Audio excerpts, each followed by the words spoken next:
ಇನ್ಮುಂದೆ ಸರ್ಕಾರಿ ಹಾಗೂ ಅನುದಾನಿತ ಶಾಲೆಗಳಲ್ಲಿ ಹಾಜರಾತಿ ಹಾಕಲು ಹೆಸರು ಕೂಗಿ ವಿದ್ಯಾರ್ಥಿಗಳು ಪ್ರೆಸೆಂಟ್ ಹೇಳಿದ ಬಳಿಕ ಹಾಜರಿದ್ದಾರೆಂದು ಅಟೆಂಡೆನ್ಸ್ನಲ್ಲಿ ಟಿಕ್ ಮಾಡಿಕೊಳ್ಳುವ ವಿಧಾನವೆಲ್ಲ ಹಳೆಯದಾಯಿತು.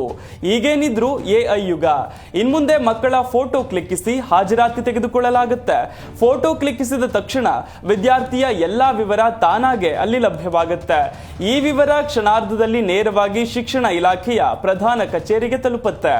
ಇಂಥದ್ದೊಂದು ಮಹತ್ವದ ಕ್ರಮಕ್ಕೆ ರಾಜ್ಯ ಸರ್ಕಾರ ಮುಂದಾಗಿದೆ. ಈ ಮೂಲಕ ನಕಲಿ ಹಾಜರಾತಿಗೂ ಬ್ರೇಕ್ ಬೀಳಲಿದೆ. ಅಲ್ಲದೆ ವಿದ್ಯಾರ್ಥಿಗಳ ಸಂಖ್ಯೆ ಕಡಿಮೆ ಇದ್ದರೂ ನಕಲಿ ದಾಖಲಾತಿ ತೋರಿಸಿ ಸರ್ಕಾರದ ವಿವಿಧ ಸೌಲಭ್ಯ ಪಡೆಯುತ್ತಿರುವ ಶಾಲೆಗಳ ಕಳ್ಳಾಟಕ್ಕೆ ತಡೆ ಹಾಕಲು ಮುಂದಾಗಿರುವ ಶಿಕ್ಷಣ ಇಲಾಖೆ ಈ ಹಾಜರಾತಿ ಕಡ್ಡಾಯದತ್ತ ಹೆಜ್ಜೆ ಇಟ್ಟಿದೆ.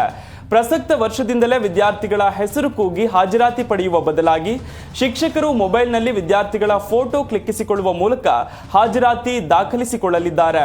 ಕಳೆದ ಬಜೆಟ್ನಲ್ಲಿ ಸಿಎಂ ಸಿದ್ದರಾಮಯ್ಯ ಈ ಕಾರ್ಯಕ್ರಮದ ಬಗ್ಗೆ ಘೋಷಣೆ ಮಾಡಿದ್ದರು. ಅದರಂತೆ ನಿರಂತರ ಹೆಸರಿನಲ್ಲಿ ಕಾರ್ಯಕ್ರಮ ಅನುಷ್ಠಾನವಾಗುತ್ತಿದೆ. ಮೊಬೈಲ್ ಆಧಾರಿತ AI facial recognition attendance system ಇದಾಗಿದೆ. ಎಐ ಬಳಸಿ ಒಟ್ಟು 52,686 ಶಾಲೆಗಳ 52 ಲಕ್ಷಕ್ಕೂ ಹೆಚ್ಚು ವಿದ್ಯಾರ್ಥಿಗಳ ಹಾಜರಾತಿಯನ್ನ ತೆಗೆದುಕೊಳ್ಳಲಾಗುತ್ತೆ.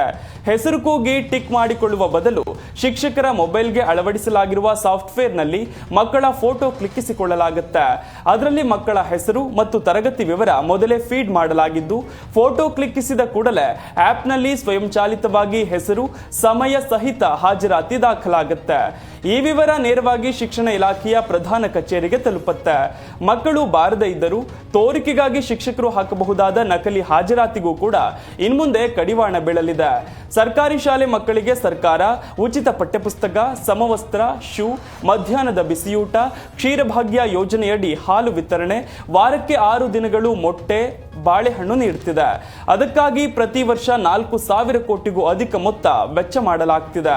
ಕೆಲ ಶಾಲೆಗಳಲ್ಲಿ ಮಕ್ಕಳ ಹಾಜರಾತಿ ಕಡಿಮೆ ಇದ್ದರೂ ಹೆಚ್ಚು ತೋರಿಸಿಕೊಂಡು ಯೋಜನೆಯನ್ನ ದುರ್ಬಳಕೆ ಮಾಡಿಕೊಳ್ಳಲಾಗ್ತಿದೆ ಎನ್ನುವ ಆರೋಪಗಳು ಕೂಡ ಎದುರಾಗಿದ್ದವು. ಇದೆಲ್ಲದರ ಕಡಿವಾಣಕ್ಕೆ ಫೇಶಿಯಲ್ ರೆಕಗ್ನಿಷನ್ ಅಟೆಂಡೆನ್ಸ್ ಸಿಸ್ಟಮ್ ನೆರವಾಗಲಿದೆ.